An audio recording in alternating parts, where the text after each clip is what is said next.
Hello বন্ধুরা, শিক্ষা spicy কুকিংয়ে আপনাদের সকল বন্ধুদের স্বাগত জানাই। বন্ধুরা, আজকে আমি নিয়ে চলে এলাম লাউ দিয়ে খুবই সুস্বাদু একটি নিরামিষ রেসিপি। আর এই রেসিপিটি হবে লাউ আর সয়াবিন দিয়ে। তো দেখুন বন্ধুরা, রেসিপিটি আমি কি করে বানাই।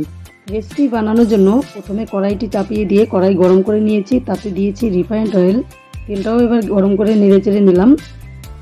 এবার এখানে আমি ফোড়নে দিয়ে দিব শুকনো লঙ্কা, তেজপাতা, পাঁচফোড়ন আরও কিছুটা রাঁধুনি নিয়েছি, এগুলো এখন দিয়ে দিলাম। এবার এই মশলাটাকে কিছুক্ষণ ভেজে নেব।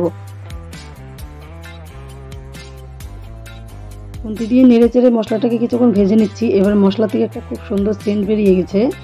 এবার কিন্তু আমি এখানে দিয়ে দেব আলুগুলো। আলু আর সয়াবিনগুলো একসঙ্গেই দিয়ে দিলাম। আর সয়াবিন আলুটা কিন্তু একটু সেদ্ধ করা আছে, মানে হাফ বয়েল করে নিয়েছি, সেই হাফ বয়েল জিনিসগুলো দিয়ে দিলাম। এবার ভেজে নেব। নেড়ে চেড়ে খুব সুন্দর করে ভেজে নিয়ে ফিরে আসছি। দেখুন বন্ধুরা, আলু আর সয়াবিনগুলো খুব সুন্দর করে ভেজে নেওয়া হয়ে গেছে। যেহেতু আমি এখনও হলুদ দিইনি, তো কালারটা একটু অন্যরকম রয়েছে, কিন্তু ভাজা হয়েছে ভালো। এবার এখানে আমি দিয়ে দিব জিরা আর কাঁচা লঙ্কার পেস্ট। যেহেতু গরমের দিন পড়েছে বন্ধুরা, আমি হালকা পাতলা মশলা দিয়ে এই রেসিপিটি বানাবো। তো চা চামচের 2 চামচ আমি দিয়ে দিলাম মশলা, জিরা আর হলো কাঁচা লঙ্কার পেস্ট। একই সাথে দিয়ে দিলাম স্বাদ অনুসারে লবণ আর হলুদ।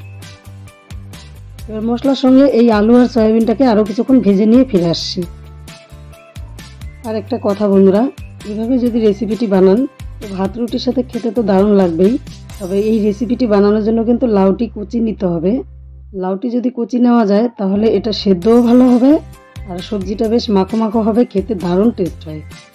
তো দেখতে থাকুন আমি রেসিপিটি কি করে বানাচ্ছি। এবার কিন্তু মশলার সঙ্গে আলু আর সয়াবিনটা অনেকটাই ভাজা হয়ে গেছে।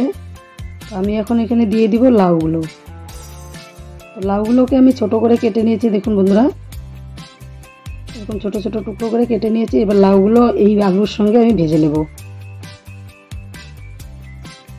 আমি যদি এখানে আগে থেকে লাউটা দিতাম তাহলে জল ছেড়ে দিত, যার ফলে আমি আলু আর সয়াবিনটাকে বেশ সুন্দর করে ভেজে নিয়েছি, তারপরে আমি লাউটা দিলাম। এখন লাউটা যতক্ষণ ভাজাক ততক্ষণ ভেজে নেব। তো বন্ধুরা, এখানে কিন্তু তেল মশলাটা খুবই কম দিতে হবে এই রেসিপিতে, কারণ কি যা গরম পড়েছে, যারা কম তেল মশলা খেতে চান তারা এরকম রেসিপি অবশ্যই বানিয়ে খেতে পারেন। প্রচণ্ড গরম পড়েছে, তো এরকম রেসিপি খেতে কিন্তু অসাধারণ লাগে আর স্বাস্থ্যের পক্ষেও খুব উপকারী।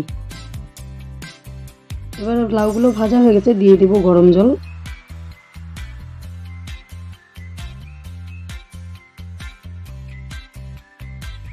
গরম জল দেওয়া হয়ে গেল। এবার আমি ঝোলটাকে খুব সুন্দর করে নেড়ে চেড়ে দেবো। বন্ধুরা, লাউটাকে কিন্তু আমি 5 মিনিটের মতো ভেজে নিয়েছি, তারপরে জল দিয়েছি। খুব সুন্দর করে সবজির সঙ্গে জলটাকে ভালো করে মিশিয়ে দিলাম।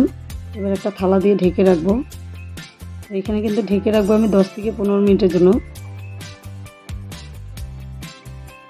গ্যাসের ফ্লেমটিকে কমিয়ে দিয়ে তারপরে ঢেকে রেখেছিলাম বন্ধুরা।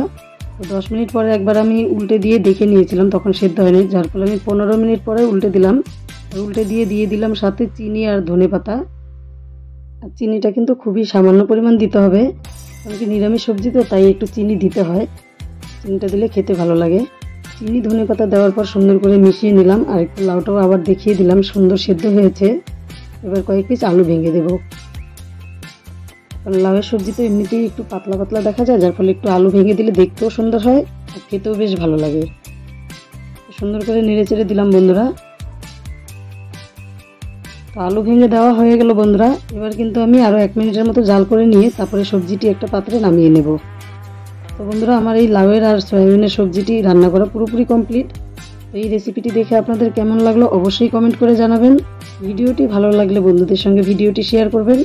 আমার এই সম্পূর্ণ ভিডিওটি দেখার জন্য আমার নতুন পুরনো সকল বন্ধুদেরকে জানাই অসংখ্য ধন্যবাদ।